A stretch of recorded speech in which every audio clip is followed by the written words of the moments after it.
We're here at Westminster Magistrates Court, where today former Labour MP Denis MacShane is being tried for his role in the expenses scandal of 2009. With the UK feeling increasingly dejected with British politics, we want to find out how this increased distrust in politicians is affecting our generation and discouraging us to get into the ballot boxes and vote for change. After the expenses scandal, the British Social Attitude Survey revealed that only 16% of the electorate trusted politicians to put the voters' needs above the needs of the parties. This is nearly halved from the 2007 survey taken before the expenses scandal.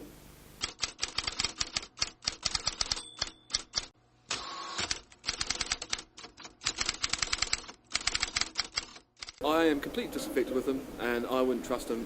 I wouldn't vote for any of this lot. The more I hear about politicians in the papers, it's really negative. I can't trust them fully. I don't believe that they kind of go through with what they promise. Look at Denis MacShane.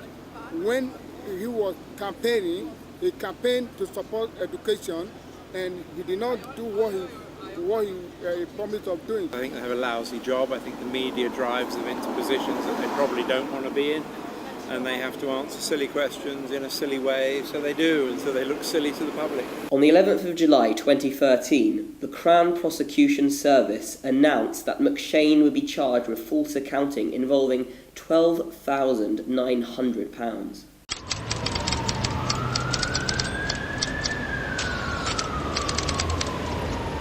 Everywhere you have quite a bit of a scandal from time to time. They're probably not doing anything that anybody else wouldn't do in any other walk of life.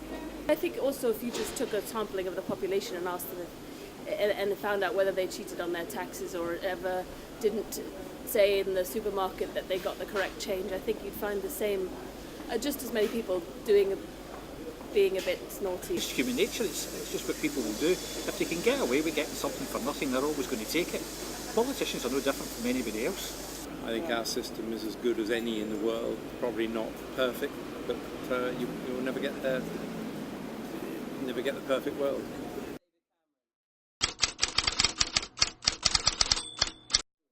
He's only 2. He's just very big. I feel like they've sort of started this sort of campaign to kind of parade, look, we have sort of learned from it, but I don't really feel like anything's changed. I'm guessing they might continue to do so, just cover it a bit better. The public don't really get to say what they want to say to the government or to politics. So yeah, they don't really get a chance to put in their ideas. It's always the politics ideas first. I don't really feel like my peer group has really, they really have any sort of relationship or trust with politicians. I don't feel like we really feel like our voice is really being heard. No, maybe getting younger people more involved and, I don't know, making them more aware at a younger age of what politicians actually do. Or there's a platform where we feel like we can truly communicate our problems and that they're understood and that something's going to happen and something's going to change, you know?